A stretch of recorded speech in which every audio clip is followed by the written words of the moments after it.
Hello everyone, Alpha here, and we're back with some more of the Kite Runner by Khaled Hosseini. And I'm not sure why this entire thing is black, but yeah, I've been reading 3 chapters straight because apparently there's a test tomorrow. Oh god.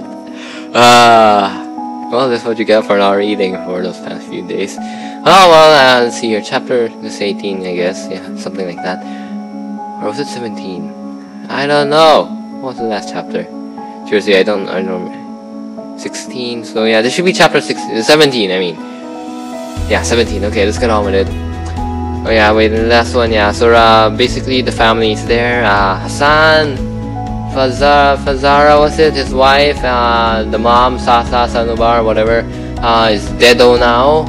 And yeah, Ali is also deado, so the parents are deado, or at least Hassan's parents, I mean also Amir's parents, but that was a lot of chapters back.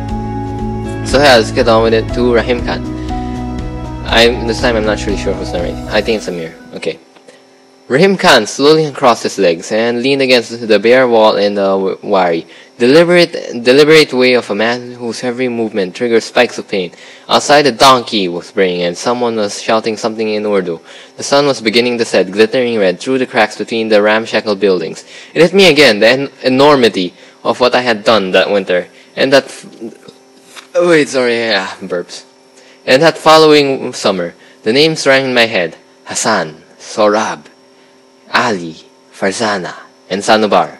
Hearing Rahim Khan speak Ali's name was like finding an old dusty music box that hadn't been opened in years. The melody began to play immediately. Who did you eat today, Babalu? Who did you eat? You slant-eyed Babalu. I tried to conjure Ali's frozen face, to really see his tranquil eyes, but time can be a greedy thing. Sometimes it steals all the details for itself. Is Hassan still in that house, I asked? Oh, not a good idea to ask that now. Rahim Khan raised the teacup off his parched lips and took a sip. He then fished an envelope from the breast pocket of his vest and handed it to me. For you. I tore the sealed envelope. Inside, I found a Polaroid photograph and a folded letter. I stared at the photograph for a full minute. A tall man dressed in a white turban and a green striped shapan stood with a little boy in front of a set of wrought iron gates. Sunlight slanted in from the left, casting a shadow on half of his rotund face. He was squinting and smiling at the camera, showing a pair of missing front teeth. Even in this blurry Polaroid, the man in the Japan exuded a sense of self-assuredness, of ease. It was in the way he stood, his feet slightly apart, his arms comfortably crossed on his chest, his head tilted a little toward the sun. Mostly it was in the way he smiled. Looking at the photo, one might have concluded that this was a man who thought the world had been good to him. Rahim Khan was right. I would have recognized him if I bumped into him on the street. The little boy stood barefoot, one arm wrapped around the man's thighs, his shaved head resting against his father's hip. He too was grinning and squinting. I unfolded the letter. It was written in Farsi. No dots were omitted, no crosses forgotten, no words blurred together. The handwriting was almost childlike in its neatness. I began to read, in the name of Allah, the most beneficent, the most merciful, Amir Agha, with my deepest respects, Farzana Han, Sorab, and I pray that this latest letter finds you in good health, and in the light of Allah's good graces. Please offer my warmest thanks to Rahim Khan Sahib for carrying it to you. I am hopeful that one day I will hold one of your letters in my hands and read your life in America. Perhaps a photograph of you will even grace our eyes. I have told much about you to Farzana, Han, and Sorab, about us growing up together and playing games and running in the streets. They laugh at the stories, all the mischief you and I used to cause. Amir Agha, alas, the Afghanistan of our youth is long dead.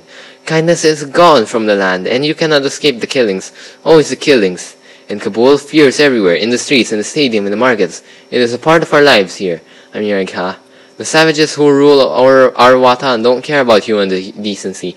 The other day, I accompanied Farzana to the bazaar to buy some potatoes and naan. She asked the vendor how much the potatoes cost, but he did not hear her. I think he had a deaf ear. So she asked louder, and suddenly a young Talib ran over and hit her on the thighs with his wooden stick. He struck her so hard that she fell down. He was screaming at her and cursing and saying the Ministry of Vice and Virtue does not allow women to speak loudly. She had a large purple bruise on her leg for days, but what could I do except stand and watch my wife get beaten? If I fought, that dog would have surely put a bullet in me, and gladly. Then what would have happened to my Sorab? The streets are full. Enough of hungry orphans. And every day I think Allah that I am alive. Not because I fear death, but because my wife has a husband and my son is not an orphan. I wish you could see Sorab. He is a good boy, Rahim Khan Sahib, and I have taught him to read and write so he does not grow up stupid like his father, and can shoot with that slingshot. I take Sorab around Kabul sometimes and buy him candy. There's still a monkey man in Shar now, and if we run into him, I pay him to make his monkey dance for Sorab. You should see how he laughs. The two of us often walk up the cemetery on the hill. Do you remember how we used to sit under the pomegranate tree there and read from the Shahnameh? The droughts have dried and the hill and the tree hasn't borne fruit in years. But Sorab and I still sit under its shade and read to him from the Shahnameh. It is not necessary to tell you that his favorite part is the one with his namesake, Rostam and Sorab. Soon he will be able to read from the book himself. I am very proud and a very lucky father. Amir Agha, Rahim Khan Sahib, is quite ill. He coughs all day and I see blood on his sleeve when he wipes his mouth. He has lost much weight and I wish he would eat a little of the shorwa and rice that Farzana Khan cooks for him. But he only takes a bite or two, and even that I think is out of courtesy to Farzana Khan. I am so worried about this near man. I pray for him every day. He is leaving for Pakistan in a few days to consult some doctors there, and inshallah, he will return with good news, but in my heart I fear for him. Farzana Khan and I have told little Sorab that Rahim Khan Sahib is going to be well. What can we do? He is only 10, and he adores Rahim Khan Sahib. They have grown so close to each other. Rahim Khan Sahib used to take him to the bazaar for balloons and biscuits, but he is too weak for that now. I have been dreaming a lot lately, Amir Agha. Some of them are nightmares, like hanged corpses rotting in soccer fields with blood-red grass. I wake up from those short of breath and sweaty. Mostly though I dream of good things, and praise Allah for that. I dream that Rahim Khan Sahib will be well. I dream that my son will grow up to be a good person, a free person, and an important person. I dream that Laula flowers will bloom in the streets of Kabul again, and rhubarb music will play in the samovar houses, and kites will fly in the skies. And I dream that someday you will return to Kabul to revisit the land of our childhood. If you do, you will find an old faithful friend waiting for you. May Allah be with you always, Hassan. I read the letter twice. I folded the note and looked at the photograph for another minute. I pocketed both. How is he? I asked. That letter was written 6 months ago, a few days before I left for Peshawar, Rahim Khan said. I took the Polaroid the day before I left. A month after I arrived in Peshawar, I received a telephone call from one of my neighbors in Kabul. He told me this story. Soon after I took my leave, a rumor spread that a Hazara family was living alone in the big house in Wazir Akbar Khan, or so the Taliban claimed. A pair of Taliban officials came to investigate and interrogated Hassan. They accused him of lying when Hassan told them he was living with me, even though many of the neighbors, including the one who called me, supported Hassan's story. The Talib said he was a liar and a thief like all Hazaras and ordered him to get his family out of the house by sundown. Hassan protested, but my neighbor said the Talibs were looking at the big house. Like, how did he say it? Yes, like wolves looking at a flock of sheep. They told Hassan they would be moving into supposedly keep it safe until I return. Hassan protested again, so they took him to the street. No, I breathed, and ordered him to kneel. No, God, no, and shot him in the back of the head.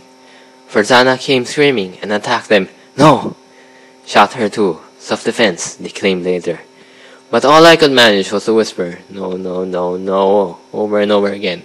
I kept thinking of that day in 1974 in the hospital room, just after Hassan's hair lip surgery. Baba, Rahim Khan, Ali, and I had huddled around Hassan's bed, watched him examine his new lip in a handheld mirror. Now everyone in that room was either dead or dying, except for me. Then I saw something else. A man dressed in a herringbone vest, pressing the muzzle of his Kalashnikov to the back of Hassan's head. The blast echoes through the street of my father's home.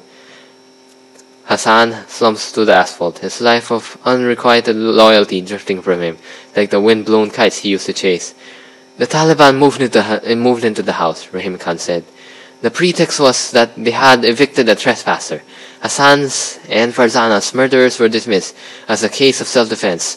No one said a word about it. Most of it was fear of the Taliban, I think, but no one was going to risk anything but for a pair of Hazara servants.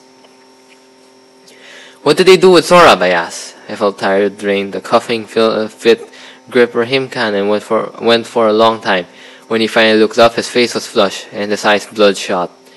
I heard he's in an orphanage somewhere in Kartese, Amir Han. Then he was coughing again. When he stopped, he looked older than a few moments before, like he was aging with each coughing fit. Amir Han, I summoned you here because I wanted to see you before I die, but that's not all. I said nothing, I think. I already knew what he was going to say. I want you to go to Kabul. I want you to bring Sohrab here, he said. I struggled to find the right words. I barely had the time to deal with the fact that Hassan was dead. Please, hear me. I know an American pair here in Peshawar, a husband and a wife named Thomas and Betty Caldwell. They're Christians and they run a small charity organization that they manage with private donations. Mostly they house and feed Afghan children who have lost their parents. I have seen the place. It's clean and safe. The children are well cared for, and Mr. and Mrs. Caldwell are kind people. They have already told me that Sohrab would be welcome to their home, and Rahim Khan, you can't be serious. Children are fragile, Amir Han. Kabul is already full of broken children, and I don't want Sohrab to become on her. Rahim Khan, I don't want to go to Kabul. I can't, I said. Sohrab is a wait, my throat's a bit dry. Sohrab is a gifted little boy. We can give him a new life here, new hope, with people who would love him. Thomas Aga is a good man, and Betty Khanum is so kind. You should see how she treats people, how she treats those orphans. Why me? Why can't you pay someone else here to go? I'll pay for it if it's a matter of money. It isn't about money, I'm here, Rahim Khan roared. I am a dying man, and I will not be insulted. It has never been about money with me. You know that. And why you? I think we both know why it has to be you, don't we? I didn't want to understand that comment, but I did. I understood it all too well. I have a wife. I have a wife in America, a home, a career, and a family. Kabul is a dangerous place. You know that, and you'd have me risk everything for. I stopped. You know, Rahim Khan said, one time you weren't around, your father and I were talking, and you know how he always worried about you in those days. I remember he said to me, Rahim, a boy who won't stand up for himself becomes a man who can't stand up for anything. I wonder, is that what you've become? I dropped my eyes. What I'm asking for you is to grant an old man his dying wish, he said gravely. He had gambled with that comment, played his best card, or so I thought then. His words hung in limbo between us, but at least he'd known what to say. I was still searching for the right words, and I was the writer in the room. Finally, I settled for this. Maybe Baba was right. I'm sorry you think that, Amir. I couldn't look at him. And you don't? If I did, I would not have asked you to come here. I toyed with my wedding ring. You've always thought too highly of me, Rahim Khan. And you've always been far too hard on yourself, he hesitated. But there's something else, something you don't know. Please, Rahim Khan. Sanubara wasn't Ali's first wife. Now I looked up. He was married once before, to a Hazara woman from Jigori area. This was long before you were born. They were married for 3 years. What does this have to do with anything? She left him childless after 3 years and married a man in Kos. She bore him $3. Now, that's what I am trying to tell you. I began to see where he was going, but I didn't want to hear the rest of it. I had a good life in California, pretty Victorian home, and with a peak roof. A good marriage, a promising writing career, in-laws who loved me. I didn't need any of this shit. Ali was sterile, Rahim Khan said. No, he wasn't. He and Sanumar had a son, didn't they? They had a son. No, they didn't, Rahim Khan said. Yes, they did. No, they didn't, Amir. Then who? I think you know who. I felt like a man sliding down a steep cliff, clutching at shrubs and tangles of brambles and coming up empty-handed. The room was swooping up and down, swaying side to side. Did Hassan know? I said, through lips that didn't feel like my own. Rahim Khan closed his eyes, shook his head. You bastards! I muttered, stood up. You goddamn bastards! I screamed. All of you, you bunch of lying goddamn bastards! Please, sit down, Rahim Khan said. How could you hide this from me? From him? I bellowed.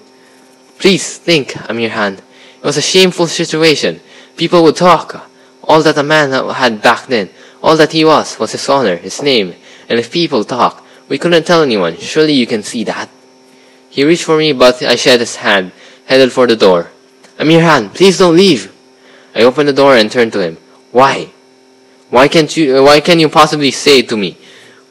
What can you possibly say to me? I'm 38 years old and I have just found out my whole life is one big fucking lie. What can you possibly say to make things better? Nothing. Not a goddamn thing. And with that, I stormed out of the apartment. Wait, that's it? Okay, so it's 11:05 p.m. Yeah, it's really late already. And yeah, wait. Oh, wait a minute. Yay! Bonus. Ah, god damn it. Bonus chapter everyone, because apparently it's just 3 pages long till chapter 19, and we actually get to see a resolution to Amir being a dickbag again. The sun had almost set and left the sky swathed in smothers of purple and red. I walked down the busy, narrow street that led away from Rahim Khan's building. The street was a noisy lane and a maze of alleyways choked with pedestrians, bicycles and rickshaws. Billboards hung at its corners, advertising Coca-Cola and cigarettes. Hollywood movie posters displayed sultry actresses dancing with handsome brown-skinned men in fields of marigolds. I walked into a smoky little samovar house and ordered a cup of tea. I tilted back on the folding chair's 3 legs and rubbed my face. That feeling of sliding toward the fall was fading, but instead, I felt like a man who awakens in his own house and finds all the furniture rearranged so that every familiar nook and cranny looks foreign now, disoriented. He has to reevaluate his surroundings, reorient himself. How could I have been so blind? The signs had been there before for me to see all along. They came flying back at me now. Baba hiring Dr. Kumar to fix Hassan's hair lip. Baba never missing Hassan's birthday. I remember the day we were planting tulips when I had asked Baba if he'd ever considered getting new servants. Hassan's not going anywhere, he'd bark. He's staying right here with us, where he belongs. This is his home, and we're his family. He had wept when Ali announced he and Hassan were leaving. The waiter placed a teacup on the table before me, where the table's legs crossed like an X. There was a ring of brass balls, each walnut size. One of the balls had come unscrewed. I stooped and tightened it. I wished I could fix my own life as easily. I took a gulp of the blackest tea I'd had in years, and tried to think of Soraya, of the journal, and Kala Jamila, of the novel that needed finishing. I tried to watch the traffic bolting by on the street, the people milling in and out of the little sweet shops. Tried to listen to the Qawwali music playing on the transistor radio at the next table. Anything, but I kept seeing Baba on the night of my graduation, sitting in the Ford he'd just given me, smelling of beer and saying, I wish Hassan had been with us today. How could he have lied to me all those years, to Hassan? He had sat me on his lap when I was ill, looked me straight in the eyes, and said, there's only one sin, and that is theft. When you tell a lie, you steal someone's right to the truth. Hadn't he said those words to me? And now, 15 years after I'd buried him, I was learning that Baba had been a thief, and a thief of the worst kind, because the things he'd stolen had been sacred. From me, the right to know I had a brother. From Hassan, his identity. And from Ali, his honor, his nang, his namus. The questions kept coming at me. How had Baba brought himself to look Ali in the eye? How had Ali lived in that house, day in and day out, knowing he had been dishonored by his master in the single worst way an Afghan man can be dishonored? And how is going to reconcile this new image of Baba with the one that had been imprinted on my mind for so long? That of him in his old brown suit, hobbling up the terrace driveway to ask for Soraya's hand. Here is another cliché my creative writing teacher would have scoffed at us. Like father, like son. But it was true, wasn't it? As it turned out, Baba and I were more alike than I'd ever known. We had both betrayed the people who would have given their lives for us. And with that came this realization that Rahim Khan had summoned me here to atone not just for my sins, but for Baba's too. Rahim Khan said I'd always been too hard on myself, but I wondered.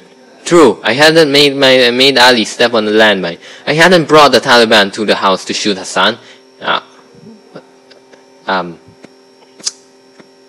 Yeah. Wait a second. Okay, let me just fix this. Okay, we're back. And I forgot where. Blah blah blah blah. Ali also. Was it too far-fetched to imagine that things might have turned out differently if I hadn't? Maybe Baba would have brought them along to America. Maybe Hassan would have had a home of his own now, a job, a family, a life in a country where no one cared that he was Hazara, where most people didn't even know what a Hazara was. Maybe not, but maybe so. I can't go to Kabul, I had said to Rahim Khan. I have a wife in America, a home, a career, and a family. But how could I pack up and go back home, when my actions may have cost Hassan a chance at those very same things? I wish Rahim Khan hadn't called me. I wish he had let me live on in my oblivion. But he had called me. And what Rahim Khan revealed to me changed things. Made me see how my entire life, long before the winter of 1975, dating back to when the singing Hazara woman was still nursing me, has been a cycle of lies, betrayals, and secrets. There's a way to be good again, he said. A way to end the cycle, with a little boy, an orphan, Hassan's son, somewhere in Kabul. On the rickshaw ride back to Rahim Khan's apartment, I remembered Baba saying that my problem was that someone had always done my fighting for me. I was 38 now, my hair was receding and streaked with grey. Lately, I'd traced little crow's feet edged around the corners of my eyes. I was older now, but maybe not yet too old, to start doing my own fighting. Baba had lied about a lot of things, as it turned out, but he didn't lie about that. I looked at the round face in the Polaroid again. The way the sun fell on it, my brother's face, Hassan, had loved me once. Loved me in a way that no one ever had, or would ever again. He was gone now, but a little part of him lived on. It was in Kabul, waiting.